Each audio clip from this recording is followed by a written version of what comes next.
L'autre actualité du jour, c'est la visite dans notre département du ministre de l'Agriculture et de l'Alimentation. Arrivé tôt ce matin, Stéphane Travert a entamé sa première visite dans notre île, au pas de course. Le ministre a ainsi fait le tour ce matin de plusieurs exploitations agricoles et a assuré aux agriculteurs son soutien. Retour sur cette journée avec nos équipes de Réunion La Première et Michel Bertil. En souliers, dans la paille et le coupe-coupe à la main. Dès sa descente d'avion, Stéphane Travert s'est fondu dans la réalité locale. Il est allé sur le terrain voir ceux qui font l'agriculture réunionnaise. Alors que la campagne sucrière a débuté cette semaine, le ministre s'est rendu sur l'exploitation de Jean-Bernard Jaurès dans les Hauts de Sainte-Suzanne, un planteur parmi tant d'autres qu'il est venu encourager.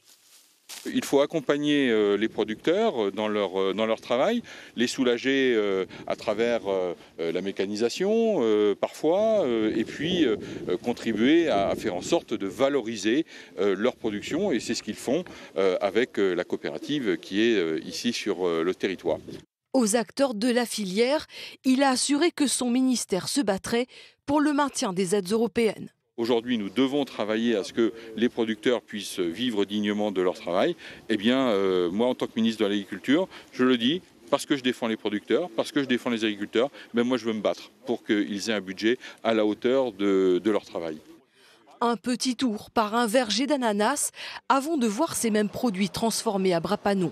Puis le cortège ministériel a pris la direction d'Aircan, le groupement d'intérêt économique qui valorise le développement de la filière canne-sucre à travers la recherche. Moi, j'ai vu des choses passionnantes. Je vois une île et un territoire qui innove, qui investit, qui diversifie, qui structure. Un territoire qui a envie d'aller de l'avant en faisant la promotion des produits de son territoire. Et pour son dernier jour de visite, demain, Stéphane Travert sera sous le soleil de l'ouest et du sud. Monsieur le ministre, bonsoir. On vient de l'entendre dans ce sujet. Le gouvernement devrait se battre pour sauvegarder les aides européennes de la filière agricole. Comment ça se présente concrètement et qui va en profiter ? Eh bien, les agriculteurs. Et aujourd'hui, lorsque nous défendons un budget de la PAC ambitieux, eh bien, nous avons le réflexe outre-mer et nous défendons aussi un budget du POSEI qui soit aussi ambitieux. Et nous avons constitué un groupe, le groupe dit de Madrid, avec 6 pays, où nous avons déclaré que le budget qui était proposé aujourd'hui par la Commission n'était pas acceptable en l'état. C'est un budget avec une réduction drastique des moyens qui seraient versés aux agriculteurs. Et donc aujourd'hui, ce groupe des 6, il a été rejoint par 14 autres États membres, qui fait qu'aujourd'hui, nous sommes 20 à demander à la fois une PAC plus simple, plus lisible, une PAC plus efficace et une PAC qui préserve des filets de sécurité pour ces producteurs. Et ici, sur les territoires et départements d'outre-mer, un POSEI qui permette de structurer notre agriculture, un POSEI qui permette d'innover, d'investir pour structurer l'ensemble de nos filières. Et le budget, actuellement, il est encore en discussion sur ces fonds. Le budget, il est en discussion et les discussions, elles vont être âpres et difficiles, elles vont être longues. La Commission a présenté son budget le 2 mai dernier.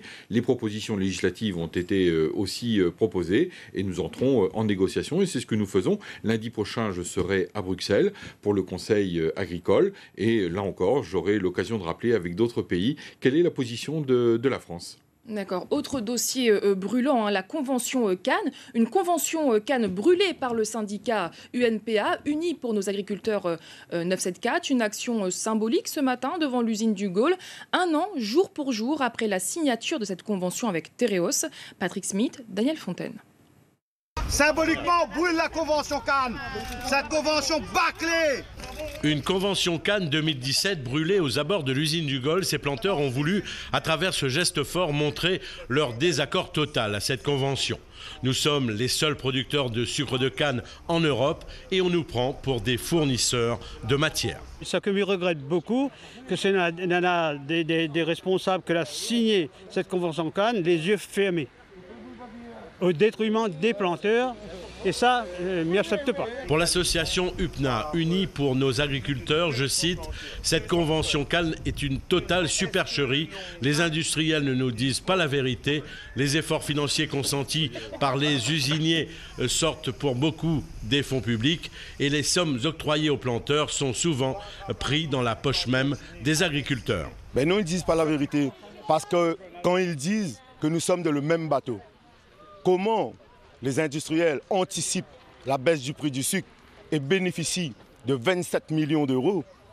S'il y avait une filière, ils auraient dû dire aux planteurs, dans cette interprofession, allons faire en sorte que nous, industriels, nous demandons, mais vous aussi, allez demander. Pour l'UPNA, il faut absolument régler le problème de la coupeuse mécanique pays en revoyant le mode de calcul de richesse. Il date des années 70 et ne tient pas compte de la revalorisation des fibres. Vu la colère des planteurs, il faudra certainement s'attendre à des actions dans les jours à venir. On vient de le voir, hein, la convention Cannes fait encore débat aujourd'hui. Qu'est-ce que vous répondez aujourd'hui à ces agriculteurs? Mais d'abord qu'il faut discuter.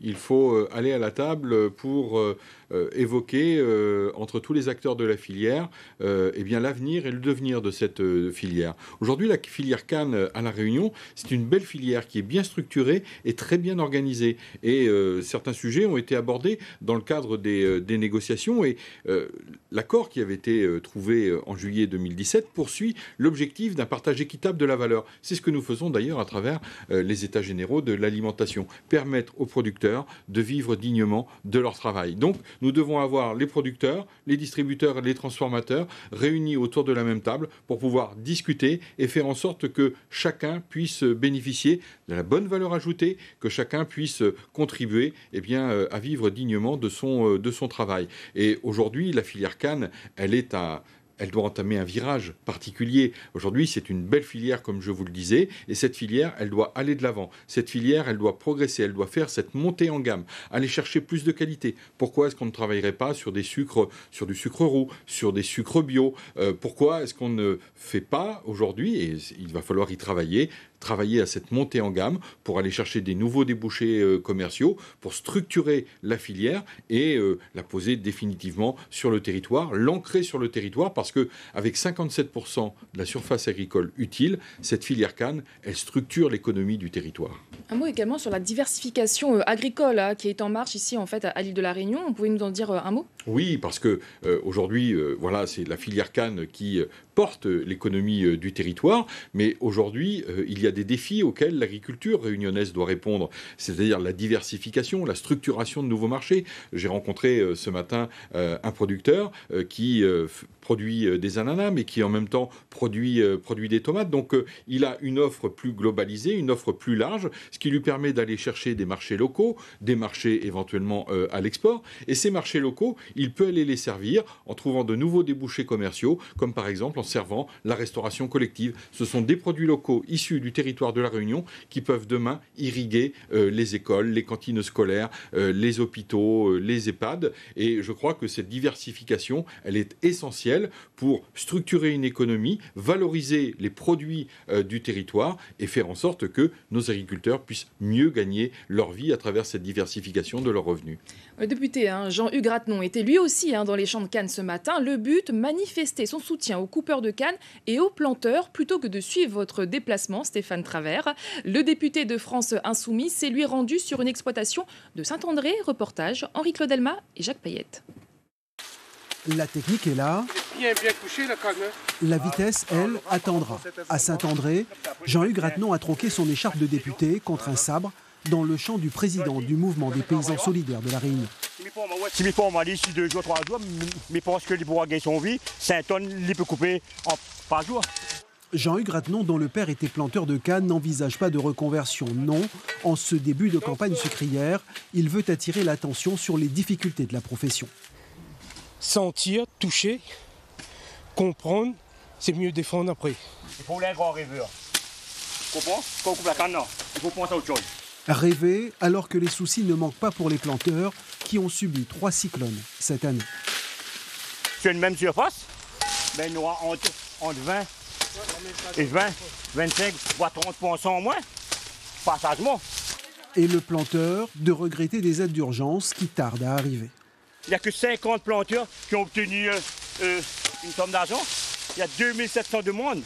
Il y a à peu près 1000 maraîchers qui n'ont même pas fait le dossier, tellement le dossier est complexe. Est-ce qu'il est normal que n'a point de débat autour de la vie des planteurs, dans la mesure où nous connaissons déjà que ça n'a pas de revenus à la fin du mois. Donc c'est interpeller ceux qui sont dans la responsabilité. Car selon Jean-Hugues Rattenon et Jean-François Sababadi, sans soutien, des planteurs ne se relèveront pas de cette campagne.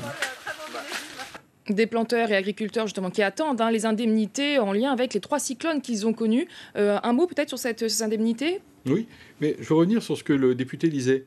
Sentir, toucher, comprendre pour mieux défendre. C'est exactement ce que je suis venu faire aujourd'hui sur l'île de la Réunion et ce que je continuerai à faire demain. Voir ce qui se passe ici dans les filières pour mieux les comprendre et pour mieux les défendre ensuite. Et les défendre, c'est par exemple lorsqu'elles ont été touchées par des ouragans ou des cyclones type Fakir, eh bien c'est dire que les fonds ont été débloqués aujourd'hui, le fonds a été débloqué, donc maintenant nous allons pouvoir procéder à l'indemnisation dès lors où les producteurs nous auront adressé leur dossier auprès des services de l'État. C'est ça, venir en aide aussi aux producteurs lorsqu'ils sont durement touchés, parce que moi j'ai vu ce matin des champs de canne qui ont été touchés par Fakir, et c'est vrai que cela rend beaucoup plus difficile le travail. Et donc nous devons agir à leur côté, mais nous devons raisonner filière, c'est-à-dire du producteur jusqu'au transformateur. Autre filière, la filière bovine, avec un dossier épineux, l'affaire de leucose bovine dans le département. Des mesures de précaution viennent d'être prises par la préfecture. Quels sont les risques sanitaires pour notre île concrètement ? C'est un dossier extrêmement complexe, mais je voudrais dire, moi, et rassurer l'ensemble de la population réunionnaise. Il n'y a aucune menace ici pour la santé publique. Il nous faut avoir des gestes qui soient adaptés, c'est-à-dire faire en sorte que nous puissions maîtriser l'évolution de la maladie. C'est le travail qui est mené par les éleveurs, bien évidemment, avec les vétérinaires, les services sanitaires de l'État. Donc c'est de la prévention, c'est la conduite des élevages sur la biosécurité, et c'est ce qui doit nous permettre d'avoir une stratégie collective qui est indispensable pour garantir à la fois à ce que la filière puisse continuer à se développer. Nous avons besoin d'une filière d'élevage forte sur le territoire de la Réunion, et puis apporter toutes les garanties de sécurité sanitaire aux consommateurs du territoire. Merci Monsieur le Ministre pour toutes ces précisions. On vous retrouvera demain sur le terrain, plutôt dans le sud de l'île.